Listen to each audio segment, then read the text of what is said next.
भदोरिया विधानसभा क्षेत्र कार्यक्रम आया है। इस कार्यक्रम में क्या उद्देश्य है? इस कार्यक्रम देखिए, आगामी जिला पंचायत सदस्य के चुनाव या यूं कह लीजिए पंचायत चुनाव की तैयारी को लेकर हम लोग पूरे प्रदेश में काम कर रहे हैं कि आने वाले जो अभी उनको गांव में भेजना, जो नेता चुनाव लड़ रहा है उनको तौर तरीका सिखाना, ताकि अभी से लोग जाते रहेंगे तो लोगों में आपस में भाईचारा बनेगा, लोग साथ जुटेंगे। टाइम आने पर एकाएक मैदान में जाने पर बहुत से वोटर ये कहते हैं कि भाई आज क्यों आए हो, पहले आना चाहिए था। तो इस नाते हम लोग अभी से ही लोगों को ट्रेनिंग देके वहाँ भेजने का काम कर रहे हैं। योगी जी का बयान है कि बटेंगे तो कटेंगे, इस पे आपकी क्या सहमति है? ब्रह्मा जी ने भी कहा है कि संघे शक्ति कलयुगे।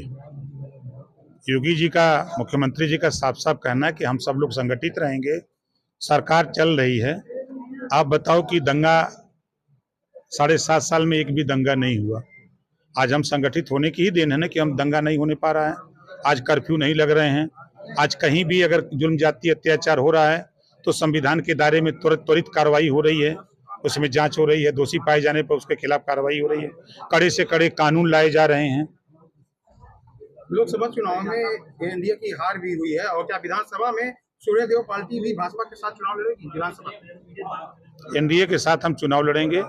हमको सीट नहीं चाहिए, जो लड़ेगा उसको जितवाएंगे।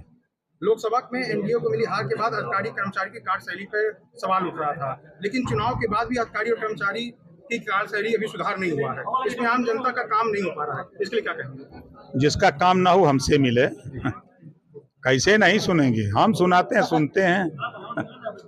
10 विधानसभा में उपचुनाव की जीत के लिए एनडीए की रणनीति क्या है? देखिए, हम एनडीए गठबंधन के सभी साथी बूथ स्तर से लेके सेक्टर, ब्लॉक, विधानसभा स्तर तक का संगठन हम लोग सही कर लिए हैं, और हम लोग भी इंतजार कर रहे हैं कि जल्दी चुनाव की घोषणा हो जाए, ताकि जो आप लोगों के दिल में एक संशय बना हुआ है वो संशय खत्म हो जाए। और जैसा कि आप लोग जानते हैं, विपक्ष हमेशा कहता है कि बाई इलेक्शन सत्ता पक्ष का चुनाव होता है, तो सत्ता तो एनडीए गठबंधन की है। अब इसे समझ जाना चाहिए, ये लोकसभा का चुनाव नहीं है। जनता सब जानती है, वो जानती है कि अगर विपक्ष को जिताएंगे तो विकास नहीं होगा। अभी 2.5 साल का समय है, तो सत्ता पक्ष के एमएलए को जिता देंगे तो कुछ काम धंधा होगा। मायावती का बड़ा ऐलान है कि हरियाणा में गठबंधन है, बाकी राज्य में अकेले चुनाव लड़ेगी। इसमें एनडीए का क्या फायदा, क्या नुकसान? वो खुद मालिक है, उनकी पार्टी है, राष्ट्रीय अध्यक्ष हैं। कल उनको राष्ट्रीय अध्यक्ष की घोषणा हुई, इसके लिए उनको बहुत बधाई। और वो स्वतंत्र हैं, चुनाव न लड़ें, अकेले लड़ें, गठबंधन करें, उसमें किसी का क्या हस्तक्षेप हो सकता है? इंडिया गठबंधन चाहती है, जाति जनगणना चाहती है और आड़ी हुई है, इस पे आपका क्या स्टैंड है? हम 22 साल से कहते हैं, हम बराबर कहते आ रहे हैं जातिवाद जनगणना को लेके, लेकिन जब ये सत्ता में रहते हैं, 60 साल कांग्रेस का शासन था, तब ये जातिवाद जनगणना नहीं किए, तब इनको पिछड़े दलित अल्पसंख्यक नहीं दिखाई दिए। 4 बार समाजवादी पार्टी की सरकार थी, तब ये जातिवाद जनगणना नहीं करा पाए। इन लोगों से तो बढ़िया नीतीश जी थे, जो चाप के करा दिए, चाहे गलत है सही, लेकिन करा दिए।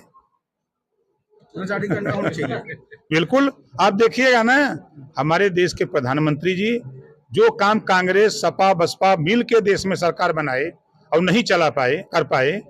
आपने देखा, महिलाओं को आरक्षण मोदी जी ने पास किया, 370 धारा मोदी जी ने किया। उसी तरह जातिवाद जनगणना भी मोदी जी कराएंगे, लिख लीजिए।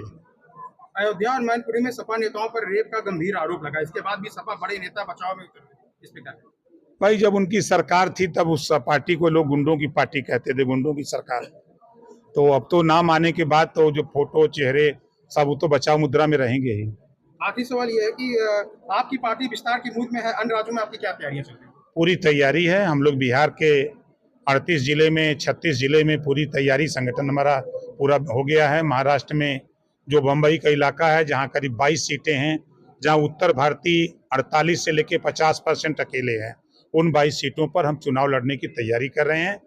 हमारे एनडीए गठबंधन में हमको सीट मिलेगी तो साथ लड़ेंगे, नहीं मिलेगी तो अकेले भी लड़ेंगे। आज कई कार्यकर्ता और कई जनता आपसे मिली है, समस्या के लिए प्रार्थना पत्र दिए, उनके लिए आप क्या?